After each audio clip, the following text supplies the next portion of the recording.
I write young adult, all right, and I wrote a young adult thriller, and this is my new young adult. All right, it's the only one I've ever done, and it came out Wednesday, and I sold 100 of them without trying too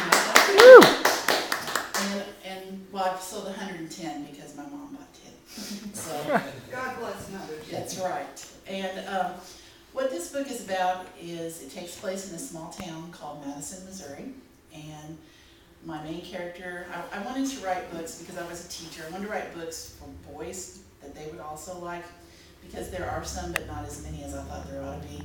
So I have a male protagonist, although girls can read the book too. I'll throw that out there. And someone is drowning little girls in this small town. And serial killer, and I've got twins in it, you know, all that type of stuff. So at the beginning of each chapter, I have a blurb from someone in the town or the killer, and you can kind of see what they're thinking or their description of the crimes and what's going on. I also have there are two brothers, hence the two people on the front of the book, and one of the brothers is bipolar and the other brother is a teenager, and he resents having to help take care of his brother. So I try to do suspense and a little bit of social issues in there. So, here we go. This one's harder to kill than the others. You would think a skinny little first grade girl wouldn't be so hard to drown. I mean, really. Usually I just give them a good crack to the head with a rock and smear a little blood on the dock or the pool's edge to make it look like an accident and roll her in the water. None of this fighting to the top stuff. And I can't wait around forever. The sun's coming up and I need to get home before I miss. Time to take the plunge. Literally. Well, kind of literally. That's from the killer. And by the way, the message is don't drown little girls when we get through with the book, so I want to stress that part. This is a little bit from the first chapter. Everybody's like, you're killing little girls? Well, not really. All right. Smack. I pitch forward and the weed trimmer goes wild. 1, 2, 3, 4 decapitations of floral carnage of Mrs. Bryant's prize-winning dahlias. I straighten up, hit the kill switch, yank my earplugs out by the cord, and spin around, ready to do battle with whatever or whomever has shoved me forward. All I see is my identical twin brother, Max, sprawling on his knees before me, cradling something in his hands. Max, what the? I reach forward to pull him up. A streak of blood marks his cheek. I jerk him the rest of the way up.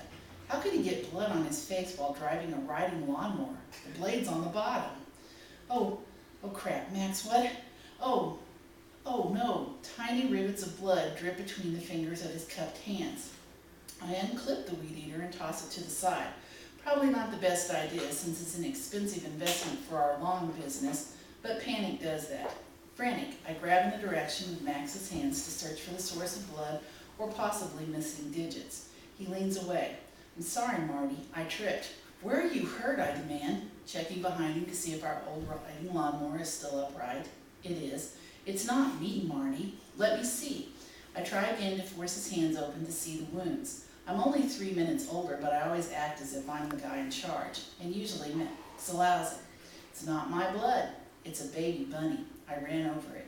I know, it's just horrible.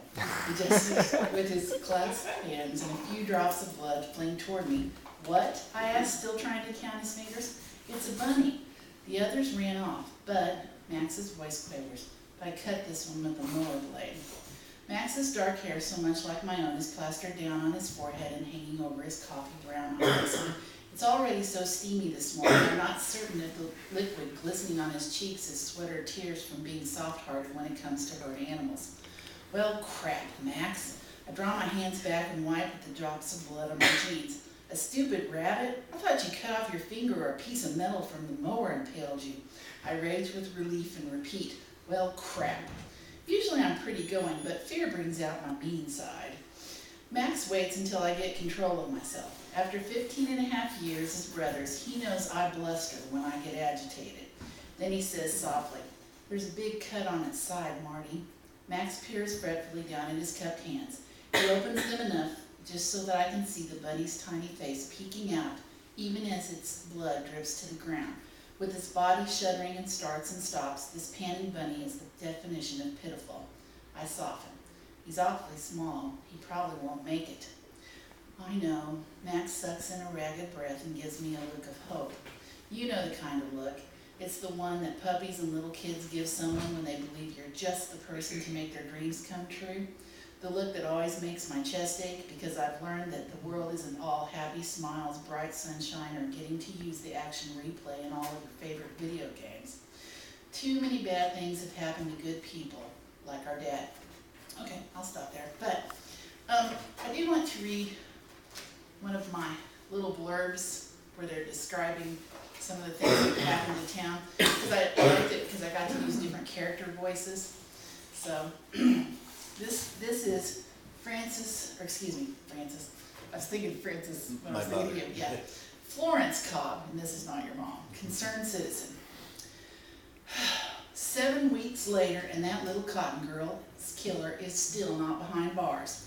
Well, it's just a crying shame and a poor use of our tax dollars, too. History teacher up to the high school was the one that found the poor little thing. He was helping the senior class set up for the fair and pulled that tarp off the dunking machine, and there she was, drowned right there. Well, when Gladys called to tell me about little Melissa, now the Lord's newest angel being called home, I said, ooh, I'm excited. Lock your doors, Gladys. Them devil-worshipping carnival folks is going to kill us all. Then I read in the paper that same night that girl was taken, there was some of them evildoers over in the park just tearing things up and spray painting their devil signs and profanity all over everything. I figured it'd be more of the same bunch. Well, I say somebody ought to call in one of those forensic teams like they have on them television shows. Those special detectives always get their man, and they can get that done in less than an hour. So, anyway.